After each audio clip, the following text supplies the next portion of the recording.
Bienvenue. Il fait beau en plus. Moi, je trouve que c'est agréable.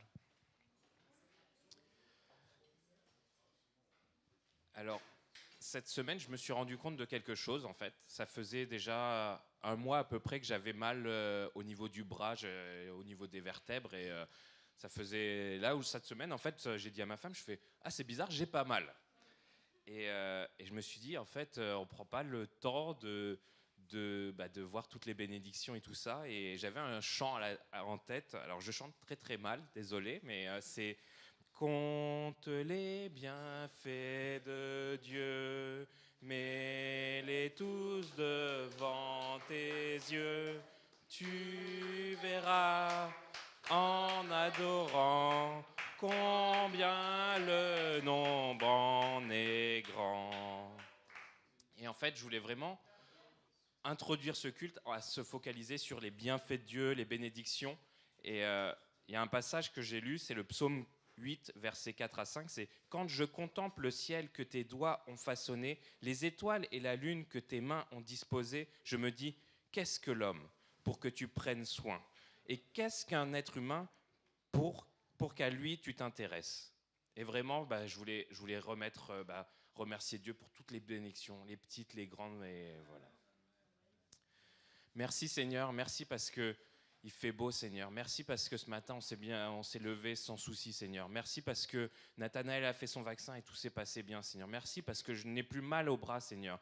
Merci parce que il y a tellement de raisons de te remercier Seigneur et vraiment je veux pouvoir t'adorer, te remercier pour toutes ces choses Seigneur. Quelquefois on les voit passer, on prend même pas le temps de se dire c'est grâce à toi Seigneur. Merci Seigneur.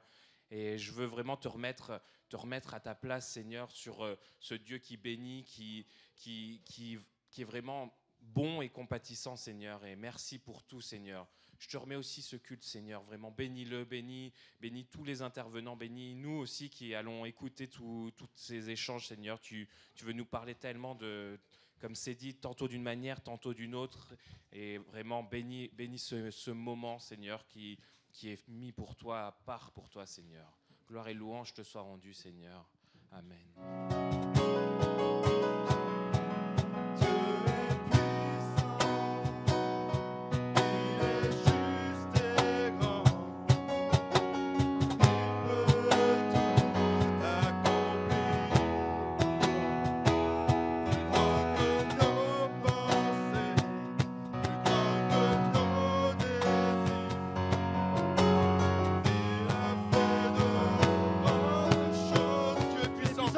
Dieu puissant,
venus? Pourquoi vous êtes venus?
Force mon appui, mon Dieu.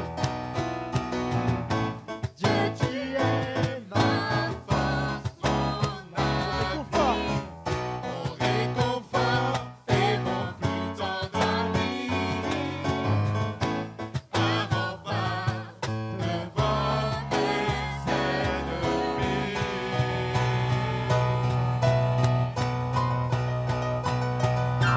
Malgré les ténèbres et les dangers qui m'entourent, je lève la voix pour affirmer ton amour.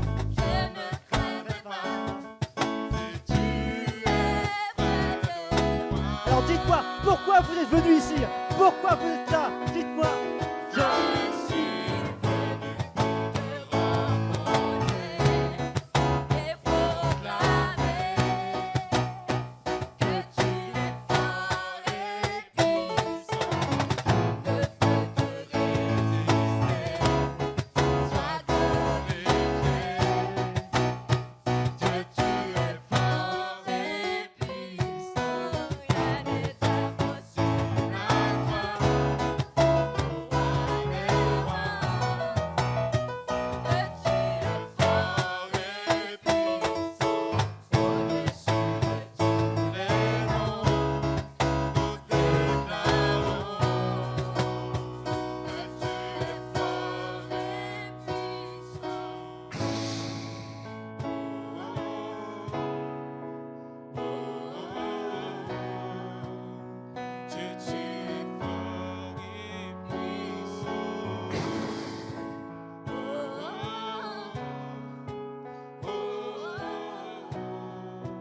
Rien ne peut nous séparer de ton amour, mon Dieu. Rien ne peut me séparer de ton amour manifesté en Jésus-Christ, mon sauveur règne aux cieux.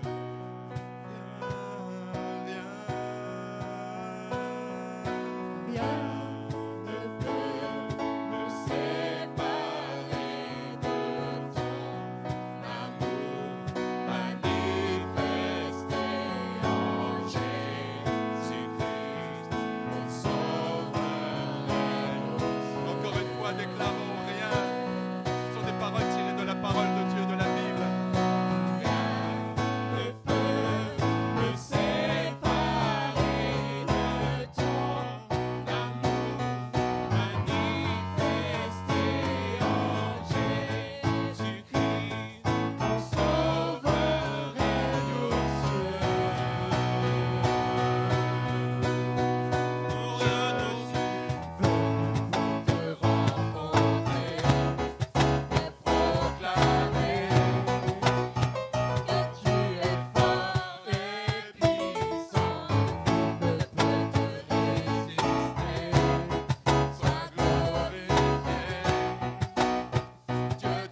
que tu es fort et puissant. Alléluia, Dieu Saint. Dieu Saint, nous avons proclamé ta gloire. Nous avons proclamé ta toute-puissance. Nous avons proclamé notre foi en toi, Dieu Saint. Quelles que soient les circonstances, quel que soit ce que nous voyons, ce que nous vivons, tu es fort et puissant. Tu es fort et puissant. Tu es le Tout-Puissant. Tu as vaincu la mort. Tu es glorieux. Nos circonstances, Seigneur mon Dieu, qui ressemblent à des montagnes, ne sont rien pour toi.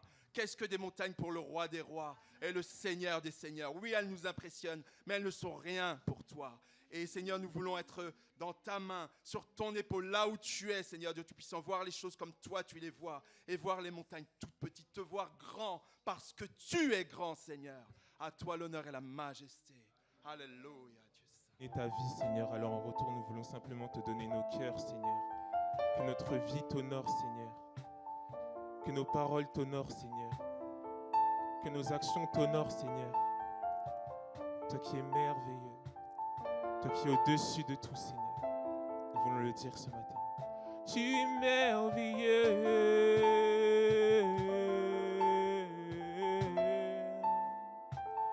Tu es glorieux.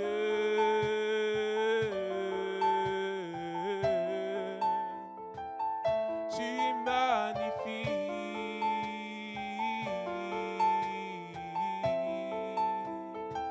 Et tu es excellent. Disons l'ensemble, tu es merveilleux. Tu es merveilleux.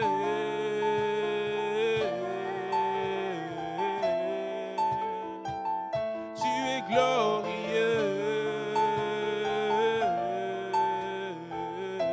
Tu es magnifique, Seigneur. Tu es magnifique.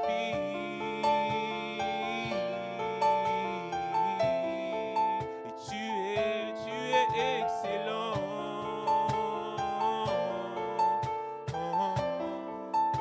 Prends ma vie, Seigneur Jésus. Prends ma vie, prends mon cœur. Donne-moi ce cœur qui t'adore. Au-delà des mots, au-delà des chants. Donne-moi ce cœur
fois nous n'arrivons pas, Seigneur. C'est pour ça que nous avons besoin de ton esprit. Nous sommes là, Seigneur, pour te demander de nous guider, Seigneur, mon Dieu. Dans chaque choix que nous faisons, Seigneur, nous voulons que tu sois au premier plan, Jésus. Disons, prends les rênes, prends les rênes, prends les rênes, Prends les rênes, établis ton règne. établis ton règne. Jésus, prends les rênes, Prends les rênes, établis ton règne. établis ton règne. Oh oui, prends les rênes, établis ton règne. Est-ce que tu peux supplier avec nous? Prends les rênes, prends les rênes, établis ton règne. Je ne veux plus tout contrôler, Seigneur. Prends les rênes. C'est toi sur le trône, Seigneur, ce n'est pas moi. Établis ton règne. Jésus, prends les rênes, établis ton règne. Oh oui, prends les rênes, prends les rênes, établis ton règne. Jésus, prends les rênes, établis ton règne. Tu es merveilleux, tu es merveilleux.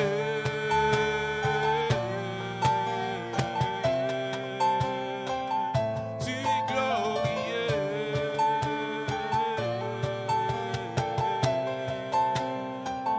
Tu es magnifique.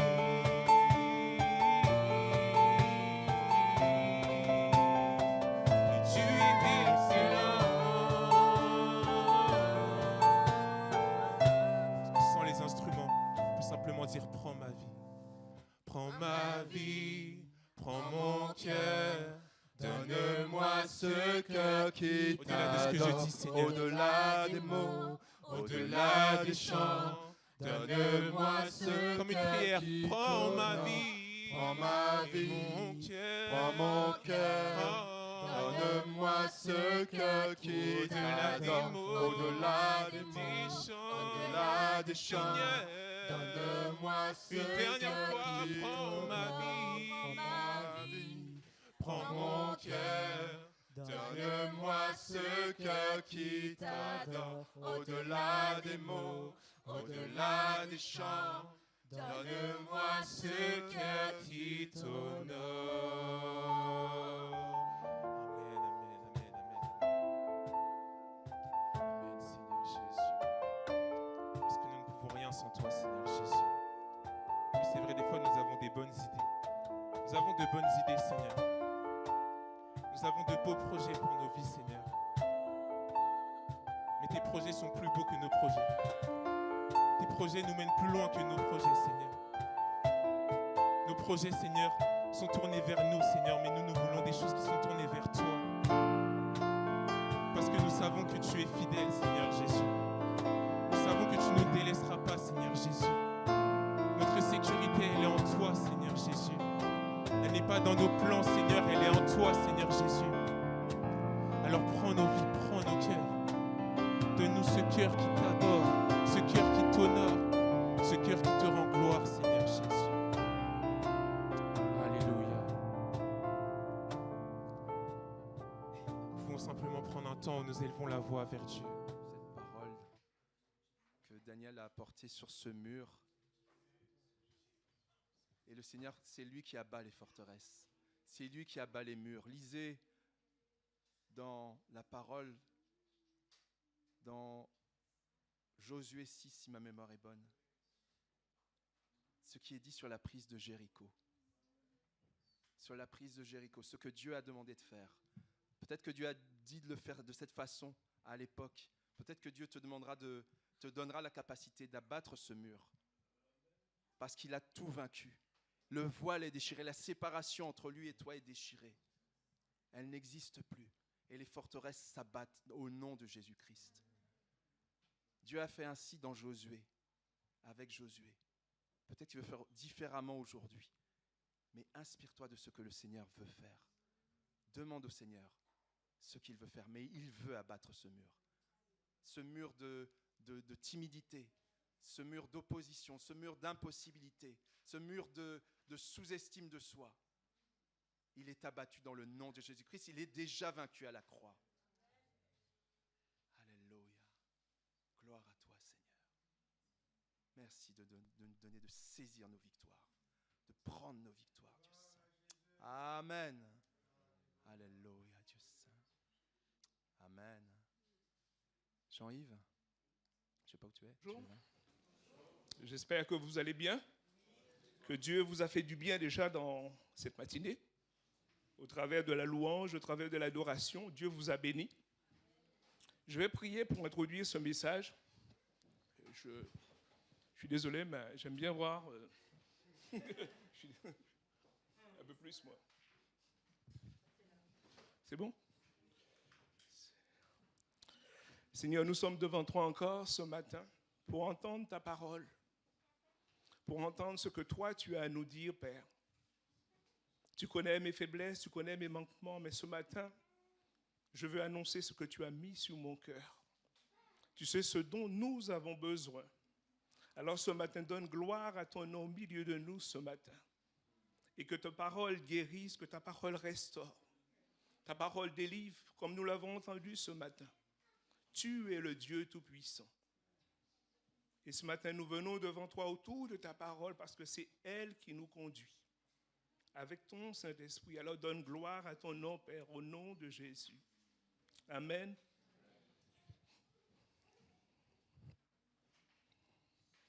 Le titre de mon message ce matin, c'est « Suis-je disciple de Jésus ?» C'est une question bizarre pour des gens qui viennent à l'église. Mais je pense que des fois, il nous faut se poser la question, est-ce que nous suivons toujours Jésus ? Est-ce que nous sommes toujours connectés à Jésus ? Nous avons entendu ce matin plusieurs choses. Établis ton règne. Prends les rênes. Mais est-ce que Jésus a vraiment les rênes de nos vies ? Brigitte a prié, elle a dit que des fois l'armée est fatiguée. L'armée est découragée. Mais des fois, est-ce que nous ne sommes pas découragés ? Nous ne sommes pas fatigués ? Ou des fois, nous sommes simplement dans la routine avec Dieu. Est-ce que des fois, je laisse à Dieu toute la place pour me conduire, pour me diriger ? Et ce matin, le titre de mon message est « Suis-je disciple de Jésus ?» Ça fait peut-être 1, 2, 3, 10 ans, 20 ans que je marche avec Dieu.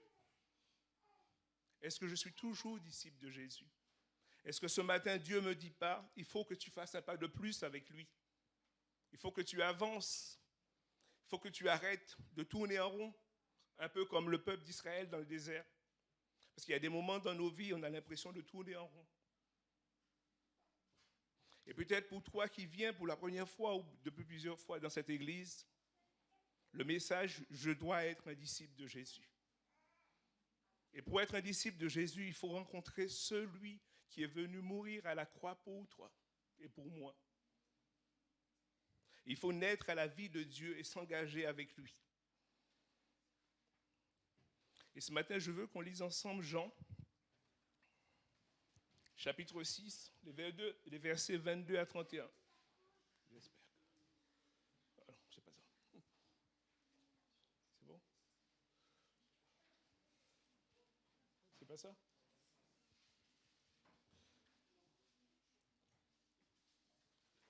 Ok.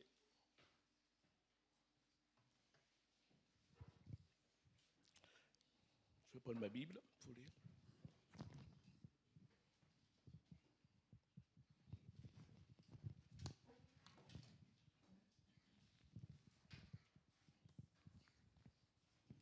Les versets 22 à 31.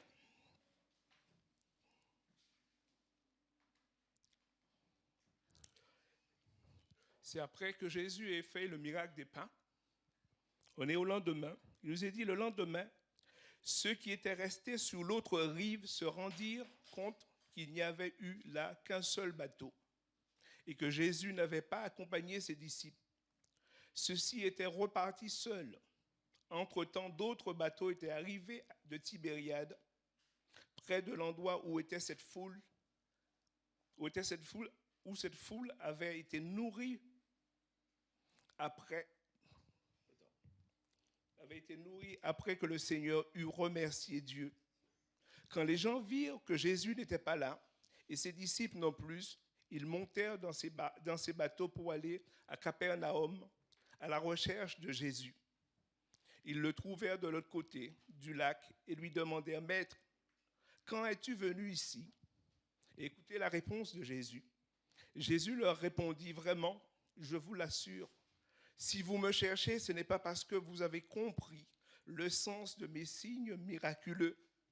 Non, c'est parce que vous avez mangé du pain et que vous avez été rassasiés. » Et Jésus va continuer en leur disant, « Travaillez non pour la nourriture périssable, mais pour celle qui dure pour la vie éternelle. Cette nourriture-là, c'est le Fils de l'homme qui vous la donnera. Car Dieu, le Père, lui a accordé le pouvoir en le marquant de son sceau. » Et les gens vont répondre, « Que devons-nous faire pour accomplir les œuvres que Dieu attend de nous ?» lui demandèrent-ils encore. Et Jésus va répondre, « L'œuvre de Dieu, leur répondit Jésus, c'est que vous croyez en celui qu'il a envoyé. » Sous quoi ils lui dirent, « Quel signe miraculeux nous feras-tu voir pour que nous puissions croire en toi? Que vas-tu faire? » Pendant qu'ils traversaient le désert, nos ancêtres ont mangé la manne, comme il le dit ce texte de l'Écriture. Il leur donna à manger un pain qui venait du ciel. Mais Jésus leur répondit, « Vraiment, je vous l'assure, ce n'est pas Moïse qui vous a donné le pain venu du ciel, c'est mon Père qui vous a donné le pain du ciel, le vrai pain. » Et on va lire les versets 66 à 67 pour terminer. C'est la fin de ce chapitre. Il nous a dit, à partir de ce moment-là, beaucoup de ses disciples l'abandonnèrent et cessèrent de l'accompagner. Alors Jésus, se tournant vers les 12, leur dit, « Et vous, ne voulez-vous pas aussi partir? » Ce matin, je ne sais pas quelle impression vous laisse ce texte. Jésus vient de faire un miracle parmi les hommes. Et la foule et les disciples qui le suivent, au lieu de croire en lui, ils lui demandent de faire un autre miracle. Comme si les miracles, parce qu'ils vont voir des miracles, ils vont croire en Jésus. Alors qu'il y a déjà eu un miracle. Jésus a multiplié le pain, c'était un miracle déjà. Mais eux, ils attendent un autre miracle pour faire croire que mais si Jésus fait un autre miracle, ils vont croire en Jésus. Et la réponse de Jésus, c'est, si vous me suivez, c'est parce que vous êtes rassasiés. C'est parce que je vous ai donné du pain. Et ce matin, ma question, c'est pourquoi tu suis Jésus? Est-ce que tu suis Jésus parce que tu es sauvé simplement? Parce que tu as peur de l'enfer? Est-ce que tu suis Jésus parce que tu as compris que c'est lui la réponse que Dieu a envoyée? Dans cette foule qui nous est dit, des gens qui suivent Jésus, il y a aussi des disciples. Il y a une partie des disciples qui vont partir et une autre partie qui va rester. Quel type de disciple es-tu? Est-ce que tu es un disciple qui suit Jésus? Ou tu es un disciple qui suit quelqu'un d'autre? Quelqu'un qui ressemble à Jésus, mais ce n'est pas Jésus. On est dans un monde où on a beaucoup de coachs, beaucoup d'influenceurs, beaucoup de gens où leurs paroles ressemblent aux paroles de Jésus. Mais la parole de Jésus a ceci de différence qui nous ramène au Père. La parole de Jésus a ceci de différence, c'est qu'il nous demande de nous engager avec Dieu au travers de lui. Ce matin, quel type de disciple es-tu? Est-ce que tu suis Jésus parce que tu as vu des miracles? Tu te contentes juste de la bénédiction? Ou tu suis Jésus parce que c'est Jésus que tu veux? C'est à Jésus que tu veux t'accrocher? Quand j'ai pensé à ce message, il y a quelque temps, c'est parce que je pense que Dieu nous demande de temps en temps de faire le bilan. Savoir où suis-je, à quel niveau suis-je avec Dieu. Je ne sais pas, dans vos entreprises, de temps en temps, il y a un bilan qui est fait à chaque année pour savoir si les objectifs sont atteints. Et des fois, avec Dieu, il nous demande aussi, mais à quel niveau tu es avec moi? Ça fait tellement longtemps que tu me suis, que tu marches avec moi, mais est-ce que tu as progressé dans ta marche avec moi? Ou est-ce que tu es resté au même niveau? Est-ce que ma parole a produit des fruits en toi? Que tu puisses chanter ce matin, établis ton règne dans ma vie.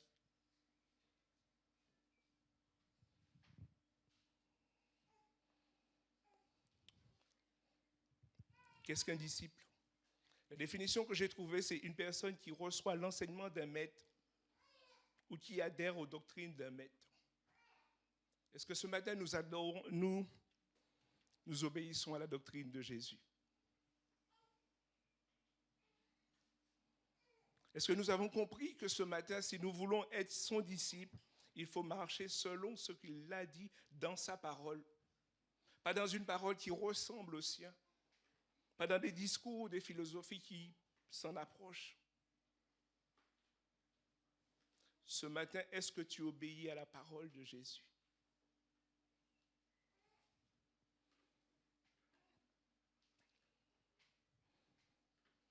Dans la foule qui était là avec Jésus, il y avait des gens qui n'avaient pas compris ce que Jésus faisait et pourquoi Jésus était venu. Ils suivaient Jésus parce que Jésus avait rassasié la foule, ils étaient contents, ils avaient eu la bénédiction. Et ça me fait penser à cette image que Jésus va donner de cette maison qui est établie sous le sable. Des fois, quand on rencontre Jésus, quand on écoute Jésus, on est heureux, on est content. Il nous a donné à manger, il a répondu à notre besoin. Mais on reste comme cette maison qui est sous le sable. On ne va pas plus loin. Ce matin, est-ce que tu es comme cette maison qui est sous le sable, sachant que le jour où la mer va monter, la maison risque d'être emportée. Sachant que le jour où il y aura des difficultés, tu ne pourras pas résister. Parce que tu seras déçu. Si tu te contentes que de la nourriture que Dieu te donne, que de la bénédiction que Dieu te donne. Il y a cet autre exemple que Jésus donne, c'est cette maison qui est établie sur le roc. Établie sur Jésus. Bâtie sous les fondements que Jésus a donnés. Ce matin, est-ce que ta vie est bâtie sur le sable ou sur le roc qu'est Jésus? Je ne vais pas répondre à ta place, mais c'est toi qui sais quel type de disciple tu es. Nous sommes tous censés être des disciples de Jésus dans cette église, à moins que vous n'ayez pas encore rencontré Jésus, si ce n'est pas le cas. Je vous invite vraiment à faire cette expérience de cette rencontre merveilleuse avec Jésus. La semaine dernière, il y a une sœur qui a donné une prophétie. Et dans la prophétie, je ne sais pas si vous avez fait attention, la prophétie dit, nous sommes tous des créatures de Dieu. Mais elle a rajouté, mais mes enfants, ce sont ceux qui obéissent à ma voix. Il y a une différence entre être la créature de Dieu et être les enfants de Dieu. Nous sommes tous des créatures de Dieu. Dieu nous aime tous. Mais à un moment, Dieu nous demande d'être son enfant. Et c'était la prophétie qui a été donnée la semaine dernière. Ce matin, est-ce que tu es un enfant de Dieu? Est-ce que tu as rencontré Jésus? Si ce n'est pas le cas, nous te demandons vraiment de t'accrocher à lui, de l'inviter dans ton cœur et dans ta vie, afin que tu sois établi sur le roc, sois établi sur Dieu. La deuxième chose de cette foule, c'est que des fois, on a des difficultés dans notre engagement avec Dieu. On a des difficultés à laisser Dieu agir en nous. Et on va lire dans Hébreux, chapitre 5, les versets 11 à 13. C'est une parole peut-être qui risque de vous troubler, mais il est quand même dans la parole de Dieu. Hébreux 5.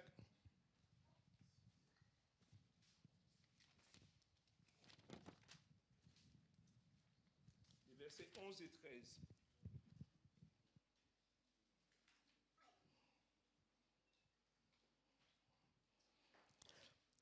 Et l'apôtre va dire aux Hébreux, il parle à des chrétiens, c'est un sujet sur lequel nous avons bien des choses à dire et qui sont difficiles à expliquer, car vous êtes devenus lents à comprendre. En effet, après tout ce temps, vous devriez être des maîtres dans les choses de Dieu. Or, vous avez de nouveaux besoins qu'on vous enseigne les rudiments de la parole de Dieu. Vous en êtes venus au point d'avoir besoin, non pas de nourriture solide, mais de lait. C'est une parole que Dieu adresse à son Église. Après toutes ces années de conversion, de marche avec Dieu, tu restes encore fixé sur la bénédiction. Tu restes encore fixé sur ce que Dieu te donne, au lieu d'être fixé sur Jésus. Et il dit, tu es encore au lait. Je ne sais pas si votre enfant, il a 5 ans, il ne marche pas, il ne parle pas. Au bout d'un moment, ça va vous poser des questions. Et si vous, au bout de 5 ans, 10 ans, 15 ans de conversion, vous êtes toujours à l'évangile de Jean, des fois même au premier chapitre encore, ça devrait nous poser des questions. Et vous poser des questions. Est-ce que tu as pris le temps de lire toute la parole de Dieu? Ou est-ce qu'après 1 an, 2 ans, 3 ans de conversion, tu es toujours au même verset?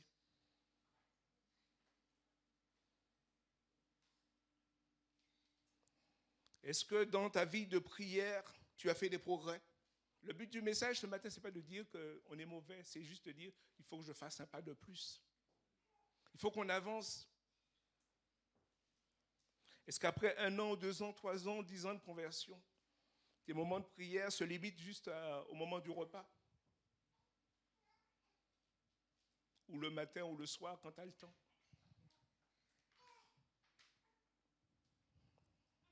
Ce matin, Dieu te demande d'être son disciple. Et un disciple, c'est celui qui marche selon les ordres de Jésus. Pas selon ce qu'il ressent ou ce qu'il désire, mais selon ce que Jésus dit.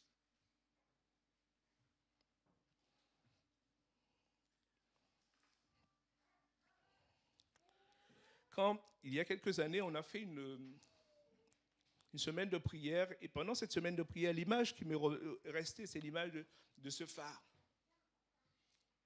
Pour ceux et celles qui habitent à côté de la mer, ils savent le rôle d'un phare. Le rôle d'un phare, c'est d'éclairer les bateaux pour éviter qu'ils échouent sur la côte, ou même ceux qui habitent dans les îles.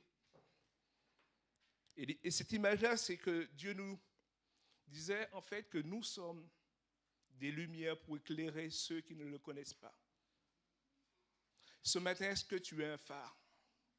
Parce que dans la parole de Dieu, à un certain moment, il nous dit, Dieu n'éteint pas le lumignon qui fume. Ça veut dire qu'à des moments de ma vie, je ne ressemble pas au phare, je ressemble à ce lumignon qui fume. Et il faut qu'on souffle dessus pour que la flamme reprenne. Ce matin, est-ce que dans ma vie et dans la vie de l'Église, puisque nous formons l'Église reste ce phare pour éclairer ceux qui sont perdus, pour éclairer les gens qui habitent dans la rue Saint-Jean et à Pontoise et aux alentours, pour éclairer ceux qui sont autour de nous? Est-ce que je suis ce phare ce matin? Ou la lumière s'est éteinte petit à petit? Et Saint-Esprit a besoin de souffler ce matin sur chacun d'entre nous, afin que la flamme reprenne, pour qu'on puisse éclairer ceux et celles qui nous entourent. Ce matin, si ta lumière ne brille pas, demande à Dieu de souffler sur ta vie. Demande au Saint-Esprit de souffler sur ta vie. À plusieurs reprises, Paul dit, soyez remplis du Saint-Esprit. Soyez renouvelés dans l'esprit. Ça veut dire que peut-être une fois on a été rempli, mais il faut de temps en temps demander à Dieu de nous remplir, de nous renouveler, pour qu'on puisse continuer notre marche.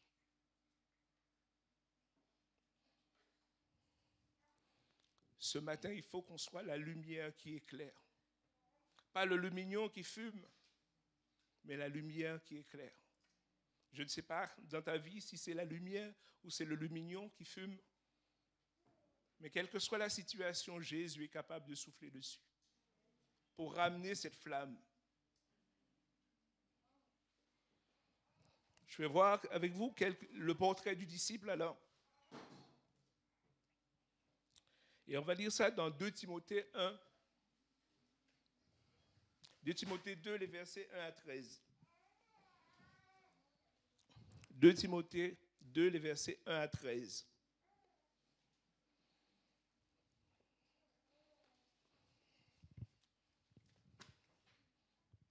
Ça vous permet de feuilleter les pages de la Bible si vous n'avez pas l'habitude.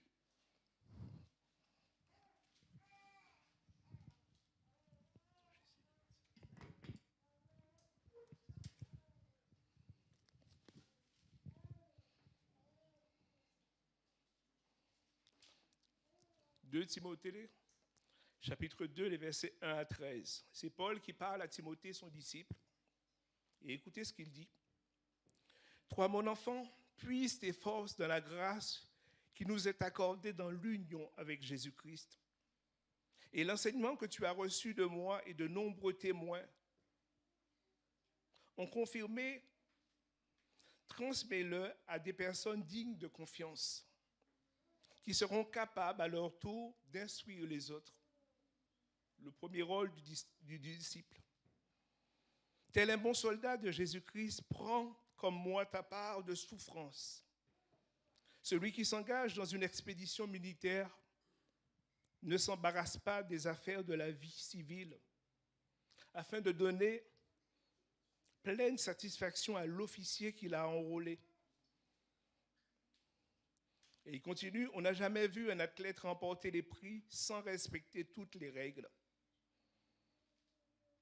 C'est au cultivateur qui travaille dur d'être le premier à jouir de la récolte. Réfléchis bien à ce que je te dis, et le Seigneur te donnera de comprendre toutes ces choses. » Et il rajoute, « Souviens-toi de Jésus-Christ qui est ressuscité, descendant de David conformément à l'évangile que j'annonce. C'est pour elle que je souffre jusqu'à être enchaîné comme un criminel. La parole de Dieu, elle, n'est pas enchaînée pour autant. Je supporte donc patiemment toutes ces épreuves à cause de ceux que Dieu a choisis, pour qu'eux aussi parviennent au salut qui est en Jésus-Christ, à la gloire éternelle qui l'accompagne. » Et Paul rappelle, car ces paroles sont certaines. Si nous mourrons avec lui nous revivrons. Et si nous persévérons avec lui, nous régnerons. Mais si nous le renions, lui aussi nous reniera. Mais il répète, si nous sommes infidèles, lui demeure le fidèle, parce qu'il ne peut se renier lui-même. Ce matin, au travers de ce que dit Paul à Timothée, on voit quelques caractéristiques de ce disciple. Mais je vais insister sur une chose, c'est efforce-toi. Fais des progrès. Parce qu'à plusieurs reprises dans la parole de Dieu, Paul va dire à Timothée, efforce-toi.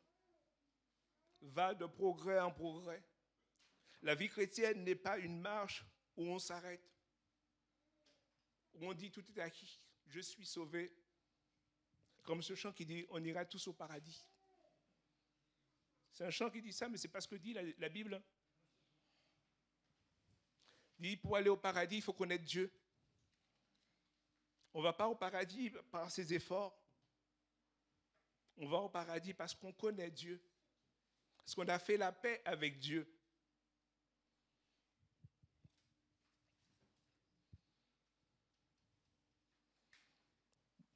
Donc Paul parle d'engagement, de progrès avec Dieu. Est-ce que nous progressons avec Dieu? Est-ce que j'arrive à lire? Tout à l'heure, je parlais des versets. Est-ce que j'arrive à lire plus d'un chapitre? Est-ce que j'arrive dans ma vie de prière de faire des efforts chaque jour? Je ne dis pas que c'est facile, parce qu'on est tous occupés, on a du travail et des fois on est fatigué le soir. Mais n'empêche qu'on doit progresser. Parce que si nous, on ne progresse pas, il y en a un qui nous surveille. Il y en a un qui est là, qui regarde. Si nous, on ne laisse pas Dieu prendre toute la place, il y en a un qui nous regarde et lui, il saura nous combler, nous donner tout ce qu'on veut. Parce qu'il nous est dit, le diable est là pour attirer à lui le maximum de gens avant le retour de Jésus.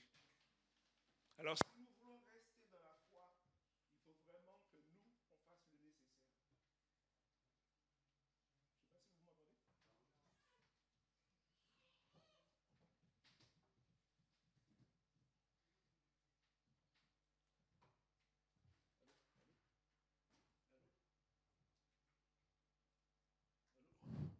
C'est bon?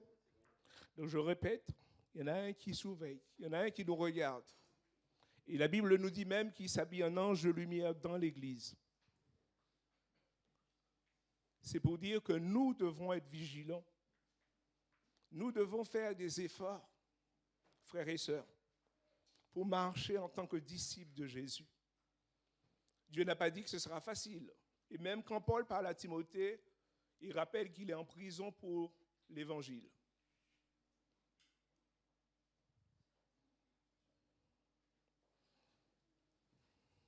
Le disciple doit avancer. La deuxième chose, c'est que je dois porter ma croix pour suivre Dieu. Vous vous rappelez ce que Jésus disait quand il était sur la terre? Celui qui me suit doit prendre sa croix et me suivre. Il n'a pas dit que la croix était légère. Des fois, il y a des moments difficiles. Mais il nous a promis d'être avec nous tous les jours jusqu'à la fin du monde. C'est la promesse qu'il nous a fait. Il nous a fait la promesse d'être fidèle jusqu'au bout avec nous. Je dois renoncer à moi-même, renoncer à mes ambitions, à mes projets. Dans la parole de Dieu, il dit « Fais de l'Éternel tes délices, il te donnera tout ce que ton cœur désire. » Et des fois, on oublie la première partie. On prend que la deuxième partie, il te donnera tout ce que ton cœur désire. Mais avant toute chose, il dit « Fais de l'Éternel tes délices. » Que Dieu passe en premier dans ta vie, alors il te donnera tout ce que ton cœur désire.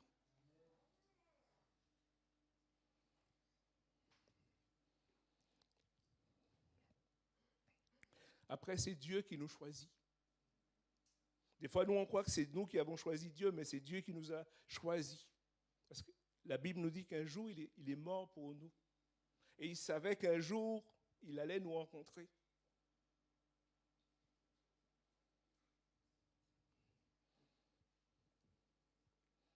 C'est lui qui nous a choisis. C'est lui qui nous établit.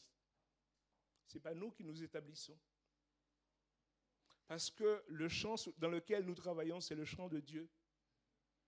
Donc je dois travailler selon les règles de Dieu, selon sa volonté, selon ses désirs.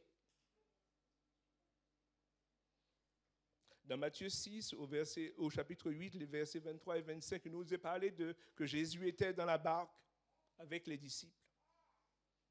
Je peux appeler Jésus à l'aide, car il est à mes côtés.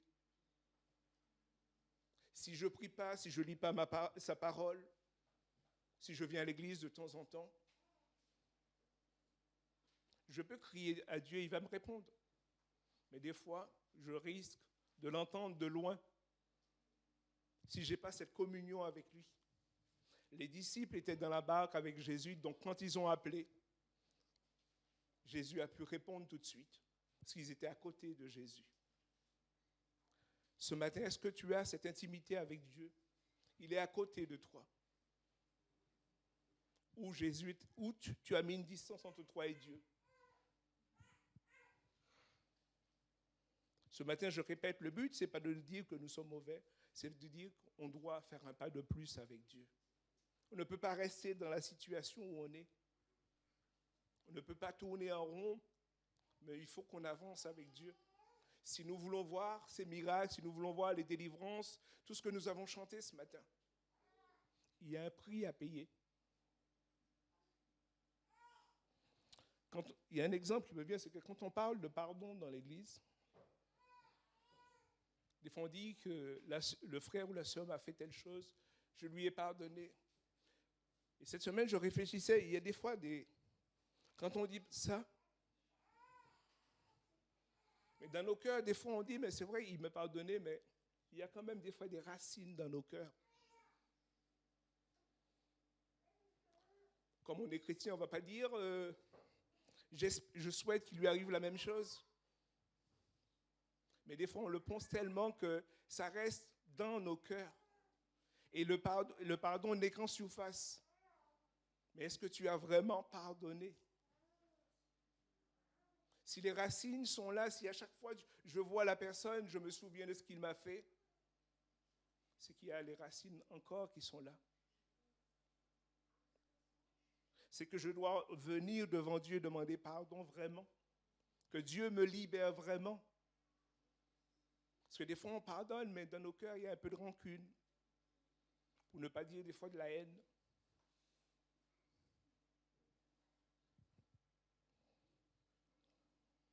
Quand on voit la personne, on s'éloigne de la personne. Est-ce qu'on a vraiment pardonné? N'oublions pas que si tous les deux on doit aller au ciel, on va vivre tout le temps avec Dieu. Donc si je n'arrive pas à le pardonner là, je ne sais pas comment je vais faire pour vivre avec lui là-haut. Ce matin, est-ce que dans mon pardon, il y a vraiment Dieu a ôté ses racines qui me rappellent ce que la personne a fait? Cette rancune, des fois je dis cette haine même. On n'ose pas le dire parce qu'on est chrétien.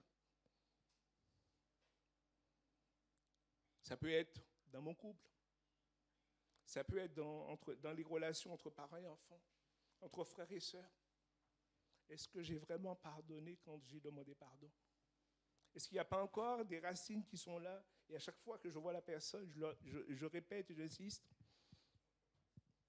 Je me rappelle ce qu'il a fait ou ce qu'elle a fait. Ce matin, si c'est ça, il faut que tu enlèves les racines.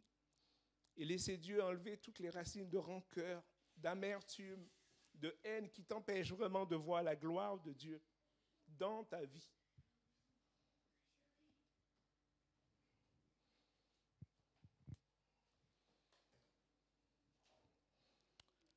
Dans la parole de Dieu, il nous est dit aussi que Jésus instruisait ses disciples. Leur expliquait les paraboles. Jésus nous instruit aussi. Et Jésus nous instruit par sa parole. C'est sûr que vous pouvez venir à l'église, écouter la prédication de la parole, écouter des études bibliques, tout ça, c'est bien. Mais il faut que je me laisse instruire par Jésus, par la parole de Dieu, par le Saint-Esprit. Il y a des choses que Dieu ne va pas te dire à l'église. Il y a des choses que Dieu va te dire que dans cette intimité avec lui. Il faut qu'on arrive à grandir avec Dieu, faire un pas de plus avec Dieu. Quelle est la dernière fois où la parole de Dieu, le Saint-Esprit t'a interpellé? En toute intimité avec Dieu, quelle est la dernière fois où il t'a interpellé? Par une parole, par un songe, par une pensée. Ce matin, si je suis disciple, je dois me laisser interpeller par la parole. Je dois me laisser interpeller par le Saint-Esprit, parce que c'est lui qui conduit.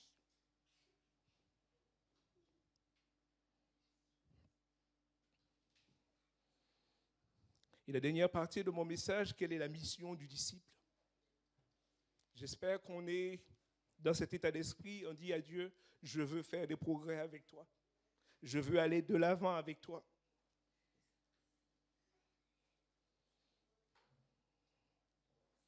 On va lire Matthieu 28, les versets 19 à 20. C'est la même chose qui se retrouve dans Marc 16, 16, mais j'ai choisi Matthieu 28, 19 à 20.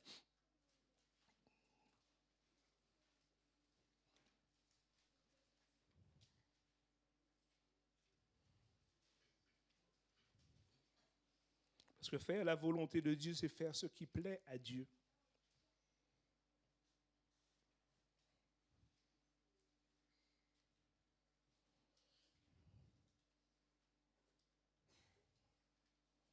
On va commencer au verset 18. Il est dit, alors Jésus s'approcha d'eux. C'est bon?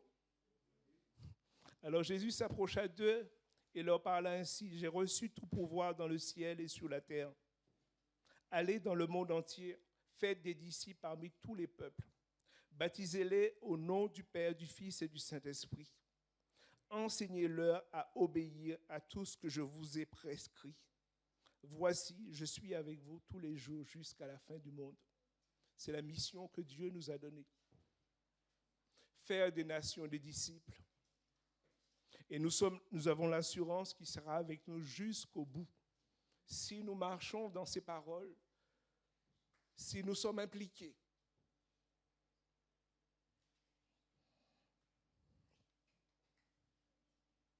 Comment faire pour devenir ou redevenir un disciple si je me suis éloigné?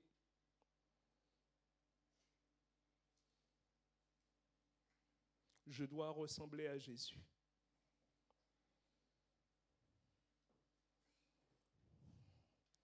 Dans l'Apocalypse, au chapitre 2, il nous parle de l'église d'Éphèse. Pour finir, et j'aimerais prendre un temps pour parler un peu de l'église d'Éphèse, parce que l'église d'Éphèse, quand on lit, on a l'impression qu'ils ont tout réussi.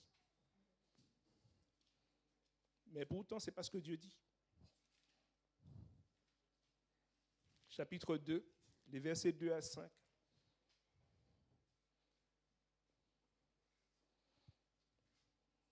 Au début, il dit, écrit à l'ange de l'église d'Éphèse, à l'église qui est à Éphèse, voici ce que dit celui qui tient les 7 étoiles dans sa main droite et qui marche au milieu des 7 chandeliers d'or. Verset 2. Écoutez ce qu'il dit à cette église. Je connais ta conduite, la peine que tu prends et ta persévérance. Je sais que tu ne peux pas supporter les méchants, que tu as mis à l'épreuve ceux qui se prétendent apôtres et qui ne le sont pas. Tu as décelé qu'ils mentaient. Tu as de la persévérance, tu as souffert à cause de moi et tu ne t'es pas lassé. Si on s'arrête là, on se dit, bien, c'est une bonne église. Si on s'arrête là, on dit, mais l'église a tout accompli. Mais écoutez la suite, ce que j'ai dit, Jésus va dire, j'ai cependant un reproche à te faire. Tu as abandonné l'amour que tu avais pour moi au début. Ça veut dire que l'église d'Éphèse continuait à fonctionner, mais il n'y avait plus le même zèle. Il n'y avait plus le même zèle dans les cœurs. Et pourtant, il continuait à fonctionner. Il continuait à marcher avec Dieu. Et on peut continuer à marcher avec Dieu. Pourtant, il n'y a plus le même zèle dans nos cœurs. Il n'y a plus la même envie dans nos cœurs. On vient à l'église parce que c'est dimanche. On participe aux réunions parce qu'il faut. Mais il n'y a plus le même zèle, le même amour. Et Jésus va dire, alors, rappelle-toi d'où tu es tombé. Arrête-toi, reviens en arrière. Change et reviens à ta conduite première. Et pourtant, au début, quand on lit l'église d'Éphèse, on a l'impression qu'ils sont super. Mais Jésus va leur dire, tu as abandonné ton premier amour. Tu as perdu le zèle qui te permettait d'aller vers moi, de faire ce que je te demande. Et des fois, il peut m'arriver de faire des choses dans l'élan. Je suis dans la bonne direction, mais j'ai laissé Dieu en chemin. Ce matin, est-ce que Dieu est toujours avec moi? Je suis son disciple. Je dois lui obéir.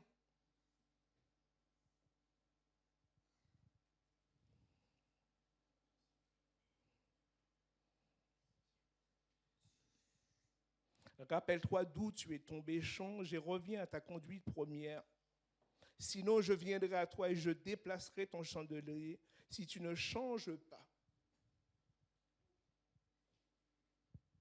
Ce matin, est-ce que Dieu est toujours avec toi ou tu l'as abandonné? Ou le zèle du début n'est plus?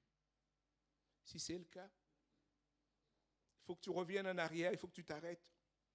Tu prennes un temps avec Dieu et te le demander, est-ce que je suis toujours là où tu veux? Est-ce que je te suis toujours ou est-ce que je suis une parole simplement? Est-ce que mes yeux sont toujours fixés sur toi ou sont fixés sur la bénédiction que tu m'as donnée?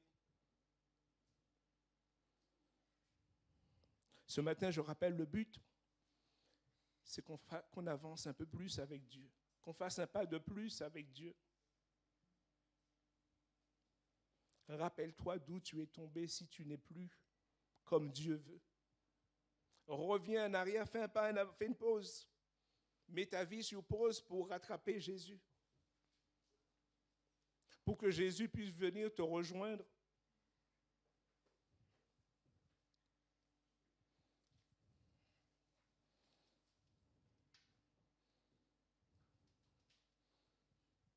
ma question pour finir, est-ce que tu vas faire un pas de plus avec lui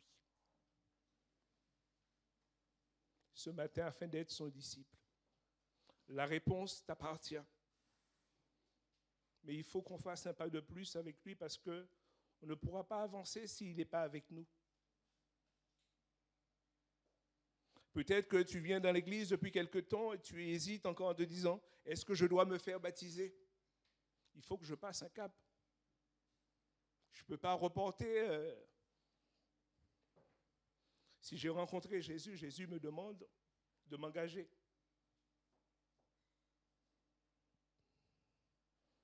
On va se lever ensemble et on va prier.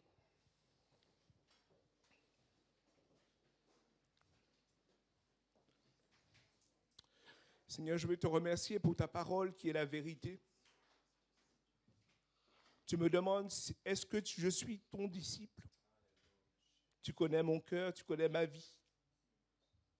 Et tu demandes à chacun d'entre nous ce matin, est-ce que tu es mon disciple? Ou est-ce que tu marches selon un homme ou selon une philosophie? Ce matin, pour celui ou celle qui a oublié, pour celui ou celle qui s'est arrêté en chemin, je te prie vraiment de permettre qu'il puisse revenir à toi. Qu'il puisse vraiment faire une pause, Père Saint, et réfléchir à sa vie, faire un bilan devant toi, afin que toi seul tu puisses agir. Nous voulons vraiment te dire merci pour ta parole. C'est ta parole qui guérit, c'est ta parole qui délivre, c'est ta parole qui restaure. Alors, Saint-Esprit, agis ce matin dans la vie de tous ceux et celles qui ont besoin de toi encore, dans le nom de Jésus. Amen. Alors, j'avais à cœur pour la Sainte Seine que Jésus est le chemin, la vérité et la vie. En fait, il est notre aide pour avoir une relation avec Dieu le Père. Et le passage que j'avais à cœur, c'était Jean, chapitre 10, versets 7 à 11. En fait, Jésus leur explique en fait qui il est, il leur donne des paraboles, et la première, ils ne l'ont pas compris. Et là, il reprend, il dit, alors il reprit, vraiment, je vous l'assure, moi, je suis la porte par où passent les brebis. Tous ceux qui sont venus avant moi étaient des voleurs et des brigands, mais les brebis ne les ont pas écoutés. C'est moi qui suis la porte. Celui qui entre par moi sera sauvé. Il pourra aller et venir librement. Il trouvera de quoi se nourrir. Le voleur vient seulement pour voler, pour tuer et pour détruire. Moi, je suis venu afin que les hommes aient la vie, une vie abondante. Et le verset 14 et 15, moi, je suis le bon berger. Le bon berger donne sa vie pour ses brebis. Moi, je suis le bon berger. Je connais mes brebis et mes brebis me connaissent. Tout comme le Père me connaît et que je connais le Père, je donne ma vie pour mes brebis. Ce que j'aime dans ce passage, en fait, c'est qu'il est dit que nous pourrons aller venir librement. Et en plus, pour faire suite au message, il nous dit qu'on trouvera de quoi se nourrir. Alors si vous connaissez Jésus et que vous le reconnaissez comme votre bon berger, votre sauveur, la porte qui vous permet d'avoir une relation avec le Père, je vous invite à vous lever à votre place. Et je vais demander à Joël s'il peut venir avec moi pour m'aider à distribuer ces éléments. 1 Corinthiens chapitre 11 à partir du verset 23, il est écrit « En effet, voici l'enseignement que j'ai reçu du Seigneur et ce que je vous ai transmis. Le Seigneur Jésus, dans la nuit où il fut livré, prit du pain et après avoir remercié Dieu, il le rompit et dit « Ceci est mon corps qui est pour vous, faites ceci en mémoire de moi. » Seigneur, pour ton corps qui a été meurtri à la croix, Seigneur. Merci parce que tu l'as donné, Seigneur. On ne te l'a pas pris, Seigneur, et c'est vraiment un don que tu nous as fait. Et comme tu le dis dans la parole, on peut venir librement à toi, Seigneur, et grâce à toi, on a une relation avec Dieu. Donc vraiment, merci, Seigneur, pour cette bénédiction, et bénis cet élément, Seigneur. Gloire et louange te soient rendues. Amen. Je vous invite à prendre le pain.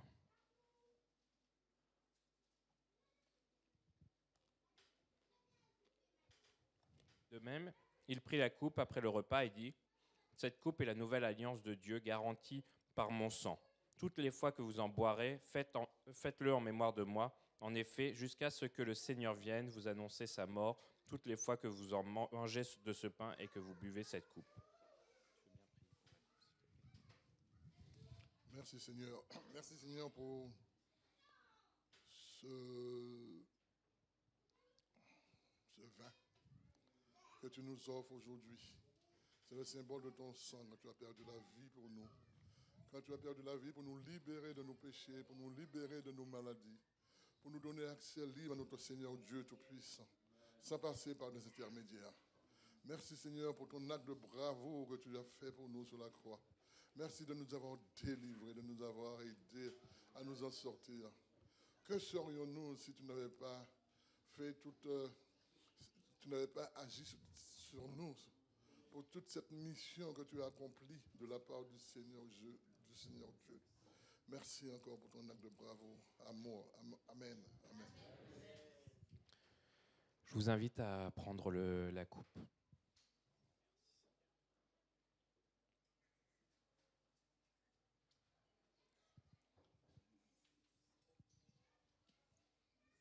Bonjour à tous, donc je vais faire les annonces.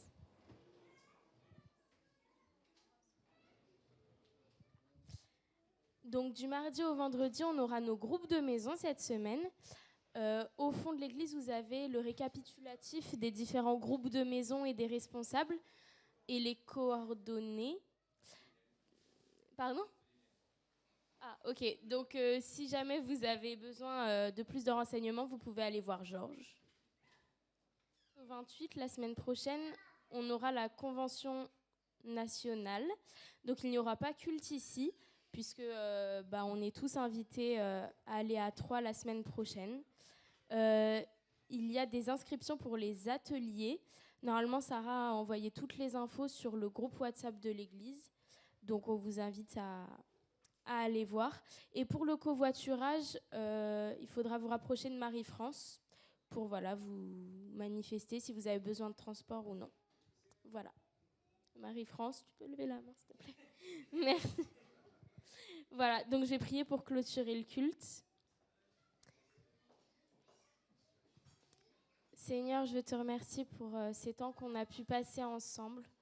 Merci vraiment pour ce message, qu'il puisse vraiment être enraciné dans nos cœurs, Seigneur Jésus, et qu'on puisse vraiment le mettre en pratique et que tu viennes par ton esprit souffler un souffle nouveau sur nos vies, Seigneur Jésus. Un renouveau dans notre relation avec toi, Seigneur. Et que tu viennes relever ceux qui sont abattus, Seigneur Jésus, ceux qui sont fatigués, chargés de lourds fardeaux. Merci pour ta présence dans nos vies qui nous accompagne à chaque instant, Seigneur Jésus. Amen.